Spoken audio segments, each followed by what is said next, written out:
وہ کام جو مرنے والے کے ذمہ فرض تو نہ تھے، لیکن جب لواحقین اس کے لیے کرتے ہیں تو میت کو ان کا ثواب پہنچتا ہے. ایسے اعمال درج ذیل ہیں. میت کے لیے بخشش کی دعا کرنا. سیدنا ابو ہریرہ بیان کرتے ہیں کہ میں نے رسول اللہ صلی اللہ علیہ وسلم کو فرماتے ہوئے سنا، جب تم کسی میت کا جنازہ پڑھو تو اس کے لیے اخلاص سے دعا کیا کرو، ایسے جیسے کوئی اپنے لیے کرتا ہے، تڑپ کے. سیدنا عثمان بن عفان سے مروی ہے کہ نبی کریم صلی اللہ علیہ وسلم جب میت کو دفن کر کے فارغ ہو جاتے تو قبر پر رکتے اور فرماتے، بھائی اپنے بھائی کے لیے استغفار کرو. تو ہم سب کو بھی مرنے والے کے لیے استغفار کرنی چاہیے، اس کو فائدہ ہوتا ہے. میت کی بخشش کی دعائیں الگ کارڈ پر، کاغذوں وغیرہ پر دستیاب ہوتی ہیں. اگر زبانی یاد نہ ہو تو دیکھ کے پڑھی جا سکتی ہیں. میت کی طرف سے صدقہ کرنا. سیدہ عائشہ سے روایت ہے، ایک آدمی نے نبی صلی اللہ علیہ وسلم سے پوچھا کہ میری والدہ اچانک فوت ہو گئی، میرا خیال ہے کہ اگر انہیں بات کرنے کا موقع ملتا تو وہ ضرور صدقہ کرتی، اگر میں ان کی طرف سے صدقہ کروں تو کیا انہیں اجر ملے گا؟ آپ نے فرمایا ہاں. سیدنا سعد بن عبادہ کہتے ہیں، میں نے کہا اے اللہ کے رسول، میری والدہ فوت ہو گئی تو کیا میں ان کی طرف سے صدقہ کروں؟ آپ نے فرمایا ہاں. میں نے عرض کیا کون سا صدقہ افضل ہے؟ آپ نے فرمایا پانی پلانا. پانی پلانا، خاص طور پر رمضان میں سڑکوں پر لوگ ہوتے ہیں، اس وقت آپ یہ صدقہ کر سکتے ہیں، پانی کی بوتلیں بانٹ سکتے ہیں. سخت گرمی کے دنوں میں آپ جہاں لوگ انتظار گاہوں وغیرہ میں بیٹھے ہوتے ہیں وہاں پر پانی دے سکتے ہیں. جہاں بہت سارے لوگ اکٹھے ہو، جیسے آج کی یہ مجلس ہے، ایسے میں آپ پانی پلا سکتے ہیں کسی کو، خود اپنی طرف سے کہہ سکتے ہیں. کہیں پر بھی لوگ اکٹھے ہو، کسی مرنے والے کے گھر میں اکٹھے ہو تو وہاں پر آپ پانی کا انتظام کر سکتے ہیں. سیدنا سعد بن عبادہ کہتے ہیں، میں نے کہا اللہ کے رسول صلی اللہ علیہ وسلم، میری والدہ فوت ہو گئی تو کیا میں ان کی طرف سے صدقہ کروں؟ آپ نے فرمایا ہاں. میں نے عرض کیا کون سا صدقہ افضل ہے؟ آپ نے فرمایا پانی پلانا. سیدنا ابن عباس کہتے ہیں، سیدنا سعد بن عبادہ کی والدہ ان کی غیر موجودگی میں فوت ہو گئی تو انہوں نے عرض کیا اللہ کے رسول صلی اللہ علیہ وسلم، میری والدہ فوت ہو گئی اور میں موجود نہ تھا، کیا ان کی طرف سے میرا صدقہ کرنا ان کو فائدہ دے گا؟ آپ نے فرمایا ہاں. تو سعد نے کہا میں آپ کو گواہ بناتا ہوں کہ میرا پھلدار باغ ان کی طرف سے صدقہ ہے. یعنی اپنے کھیت اور اپنی زمینیں بھی صدقہ کی جا سکتی. میت کو قربانی میں شریک کرنا. میت کو اجر پہنچانے کے لیے قربانی میں شریک کیا جا سکتا ہے. سیدہ عائشہ بیان کرتی ہیں، یعنی الگ الگ قربانیاں تو نہیں، لیکن اگر زندوں کی طرف سے کر رہے ہیں تو مردوں کی نیت بھی بیچ میں ہی کر سکتے ہیں. سیدہ عائشہ بیان کرتی ہیں، بلا شبہ رسول اللہ صلی اللہ علیہ وسلم نے سینگوں والا ایک مینڈا لانے کا حکم دیا جس کے ہاتھ، پاؤں، پیٹ اور آنکھیں سیاہ تھی. جب وہ آپ کے پاس لایا گیا تاکہ آپ اس کی قربانی کریں، پھر آپ صلی اللہ علیہ وسلم فرمایا عائشہ چھری لاؤ، پھر فرمایا اسے پتھر پر تیز کرو. انہوں نے ایسا ہی کیا. پھر آپ صلی اللہ علیہ وسلم نے چھری کو تھاما اور مینڈے کو ذبح کرنے کے لیے لٹا دیا. پھر آپ صلی اللہ علیہ وسلم نے فرمایا بسم اللہ، اللہم تقبل من محمد و آل محمد ومن امت محمد. اللہ کے نام کے ساتھ، اے اللہ محمد، آل محمد اور امت محمد کی طرف سے قبول فرما. پھر اسے ذبح کر دیا. اہم بات، جس طرح مرنے والے کو اس کے نیک اعمال کا ثواب پہنچتا ہے، اسی طرح برے اعمال کا وبال بھی پہنچتا ہے. اس لیے خاص طور پر ان گناہوں سے بچنا چاہیے جو موت کے بعد بھی جاری رہتے ہیں. اللہ کے رسول صلی اللہ علیہ وسلم نے فرمایا، جس نے اچھا طریقہ جاری کیا اور اس پر عمل کیا گیا اسے اس کا ثواب ملے گا، ان لوگوں کے ثواب کے برابر مزید ثواب ملے گا جو اس پر عمل کریں گے. ان بعد والوں کے ثواب میں کوئی کمی نہ ہوگی. اور جس شخص نے برا طریقہ ایجاد کیا پھر اس پر عمل کیا گیا اسے اس کا گناہ ہوگا اور ان لوگوں کے گناہ کے برابر گناہ ہوگا جو اس پر عمل کریں گے. ان بعد والوں کے گناہ میں بھی کوئی کمی نہیں ہوگی. ایصال ثواب میں بدعات سے بچنا. پیج 37.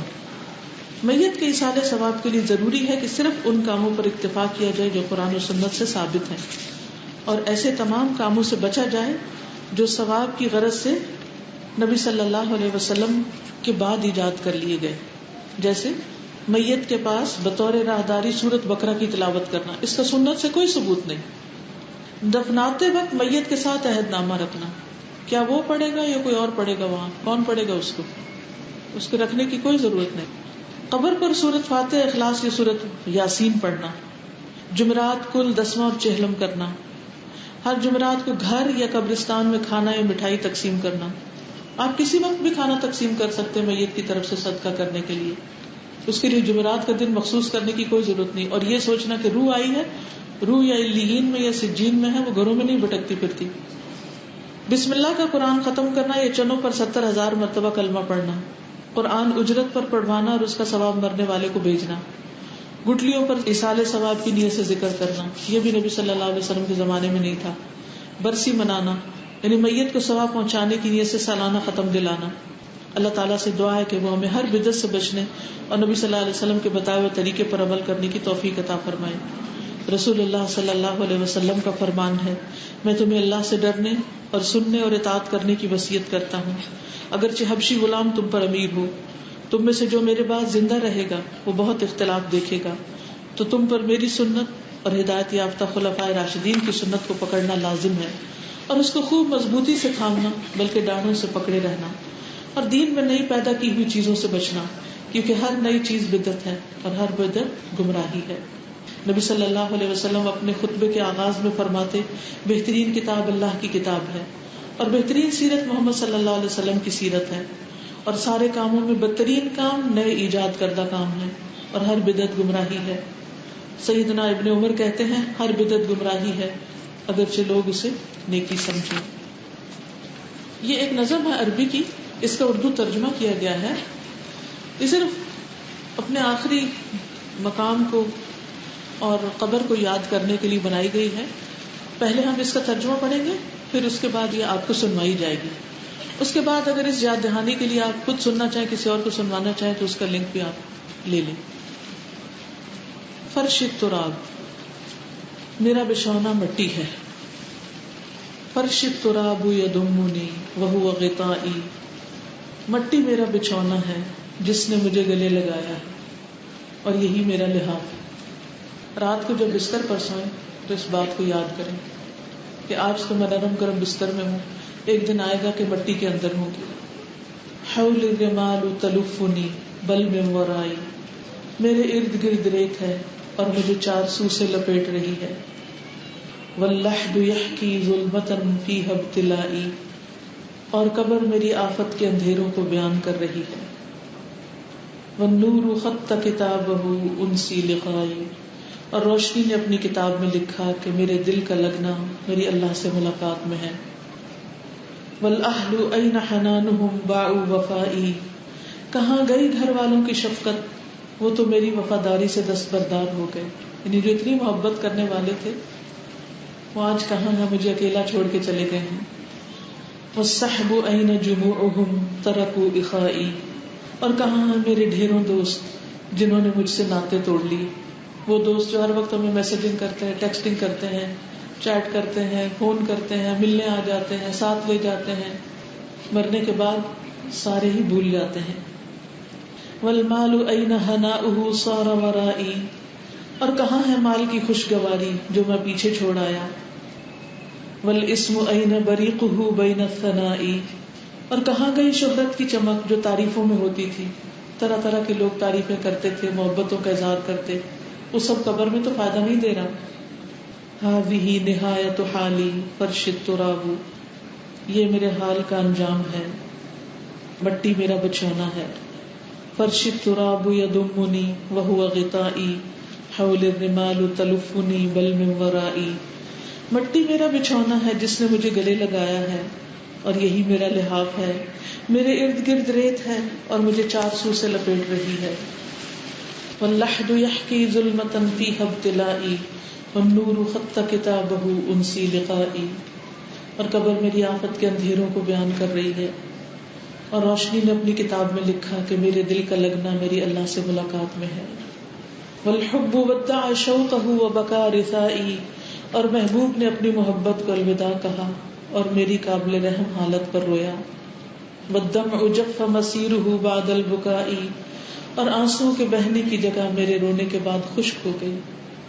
والکون ضاق بوسعہ ضاقت فضائی, کائنات باوجود وسیع ہونے کے تنگ پڑ گئی اور میرا ماحول تنگ ہو گیا. فاللحد صار بجثتی ارضی سمائی, قبر میرے جسم کے ساتھ میری زمین بن گئی اور میرا آسمان بھی. ہذہ نہایت حالی فرش التراب, یہ میرا انجام ہے, مٹی میرا بچھونا ہے. والخوف یملأ غربتی والحزن دائی, خوف میری تنہائی کو بھر رہا ہے اور غم میری بیماری ہے.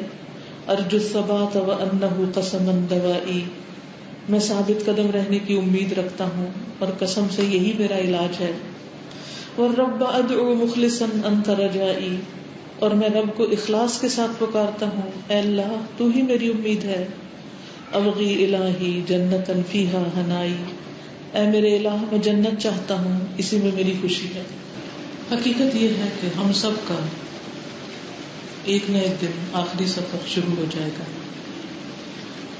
اس کی تیاری ہر روز رکھنی چاہیے، کیونکہ ہمیں نہیں معلوم وہ آخری دن کون سا ہے، اور مختلف طریقوں سے اپنے آپ کو موت کی یاد دلاتے رہنا چاہیے، کیونکہ عقل مند وہی ہے جو کل کے لیے تیاری کرے کہ جب وہ وقت آئے تو اس وقت اسے مایوسی نہ ہو، اور اس زندگی کا ہر لمحہ اللہ کی عبادت میں گزرے۔ ایک دو سوال ہیں۔ میت کے گھر جو مردے کو دفنانے کے بعد کھانا کھلاتے ہیں، کیا یہ جائز ہے؟ جو لوگ میت کے گھر اکٹھے ہیں وہ سب کھا سکتے ہیں؟ ابھی یہ بات آپ نے پڑھی ہے، اس کتاب میں لکھی ہوئی ہے کہ یہ کھانا نوحے میں شمار ہوتا ہے۔ جو لوگ دور سے سفر کر کے آئے یا گھر کے افراد ہیں، ان کے لیے تو آپ ہمسائے یا رشتے دار کوئی کھانا بھیجیں، وہ کھا لیں، لیکن جو لوگ قریب کے ہیں، ہمسائے ہیں یا اسی شہر کے رہنے والے ہیں، ان کو چاہیے کہ وہ تعزیت کے فوراً بعد اپنے گھر واپس لوٹیں اور کھانا مت کھائیں، وہ گھر چلے جائیں تاکہ گھر والے بھی کچھ اور کام کر سکیں۔ جب سارا دن ہم خواہ وہاں بیٹھے رہتے ہیں، کھانا آ رہا ہے، چائے آ رہی ہے، گپ شپ لگ رہی ہے، تو وہ دوسروں کے لیے ایک بوجھ اور تکلیف کا باعث بھی ہوتا ہے اور سنت کے بھی خلاف ہے، تو اس لیے اس سے بچنا چاہیے۔ اگر میت سے میری قریب کی رشتہ داری نہیں تو کیا میں قریب کھڑے ہو کر اس کے رشتہ داروں کو غسل کا طریقہ بتا سکتی ہوں؟ جی بالکل بتا سکتی ہیں۔ اگر والدین اپنی زندگی میں ہی روزے نہ رکھتے ہوں تو کیا ان کی اولاد ان کی زندگی میں روزے رکھے گی یا فدیہ دے گی؟ سوال یہ پیدا ہوتا ہے کہ کیوں نہیں رکھ رہے؟ اگر وہ انتہائی بوڑھے ہیں اور ان کو بیماریاں ہیں اور وہ رکھ نہیں سکتے تو اس صورت میں مریض کے لیے فدیہ دینے کا حکم ہے تو وہ دے سکتے ہیں، لیکن مرنے کے بعد وہ روزے رکھے جاتے ہیں جو میت کا ارادہ تھا رکھنے کا لیکن وہ اچانک فوت ہو گیا اور اس کے روزے رہ گئے۔ عورت مرنے کے بعد شوہر کے لیے نامحرم ہو جاتی ہے، کس نے کہا ہے؟ قیامت کے دن بھی اگر ہسبینڈ وائف دونوں نیک ہیں اور جنت میں جائیں گے تو وہی شوہر بیوی ہوں گے، تو وہ نامحرم بیچ میں کیسے ہو گئے؟ یہ بالکل غلط تصور ہے۔ اس لیے کہتے ہیں کہ اس لیے اس کا شوہر اس کا چہرہ نہیں دیکھ سکتا، نہ چھو سکتا ہے۔ کیا یہ درست ہے؟ یہ بات بالکل غلط ہے۔ اس میں نبی صلی اللہ علیہ وسلم نے حضرت عائشہ سے کہا تھا کہ اگر تم مجھ سے پہلے فوت ہو گئی تو میں تمہیں خود غسل دوں گا اور تمہیں کفن دوں گا۔ کیا عورت نامحرم مرد کی میت کا چہرہ دیکھ سکتی؟ کیا ضرورت ہے دیکھنے کی؟ جب زندہ کو دیکھنے کے غض بصر کا حکم ہے تو مرنے کے بعد دیکھ کر کیا کرنا ہے؟ اگر عورت نامحرم مرد میت کا چہرہ دیکھ لیتی تو کیا اس کو غسل واجب ہے؟ ایسا تو کچھ نہیں ہے۔ غائبانہ نماز جنازہ میں عورتیں جا سکتی ہیں؟ نہیں، کسی بھی نماز جنازہ میں عورتوں کا جانا ناپسندیدہ ہے۔ اللہ تعالیٰ سے دعا ہے کہ اللہ تعالیٰ ہمیں عمل کی توفیق عطا فرمائے اور ہم سب کا آخری سفر بہت بہترین کرے، ہمیں اس حال میں دنیا سے اٹھائے کہ رب ہم سے راضی ہو۔ چونکہ اس وقت آپ لوگ کافی تعداد میں یہاں بیٹھے ہیں، اس لیے دوسروں کا لحاظ کرتے ہوئے میری انتہائی شدید ریکویسٹ ہے، دوسروں کا لحاظ کرتے ہوئے آسانی سے باہر نکلے، کسی کو پش نہ کریں، کسی کو دھکا نہ دیں، کسی سے آگے نکلنے کی کوشش نہ کریں، اور مجھ سے بھی ایک دوسرے سے آگے بڑھ کر ہاتھ ملانے کی کوشش نہ کریں، کیونکہ ہم دین کی تعلیم سیکھتے سکھاتے ہیں، ہمیں ایک ڈسپلن ہمارے اندر ہونا چاہیے اور صبر ہونا چاہیے اور ایک ادب اور ایک تمیز ہونی چاہیے۔ پڑھ لکھ کر اگر ہم جاہلوں کا سا طریقہ اختیار کر لیں تو یہ انتہائی قابل افسوس بات ہے۔ تو اب مجلس کے اختتام کی دعا کے بعد لائن بنا کر جیسے آپ اندر آئے ہیں اسی طرح لائنیں بنا کر آپ باہر کو تشریف لے جائیں۔ اللہ تعالیٰ آپ سب کا آنا قبول کرے، آپ سب کی دنیا اور آخرت بہترین کرے اور ہمیں ہر شر اور فتنے سے محفوظ رکھے اور ایمان پر ہمارا خاتمہ کرے، اور ہماری قبر کی تنہائی کو اللہ تعالیٰ بہترین چیز میں بدل دے اور ہماری قبر کو جنت کا ٹکڑا بنا دے۔ سبحانک اللہم و بحمدک، اشہد ان لا الہ الا انت، استغفرک و اتوب الیک۔ السلام علیکم و رحمۃ اللہ وبرکاتہ۔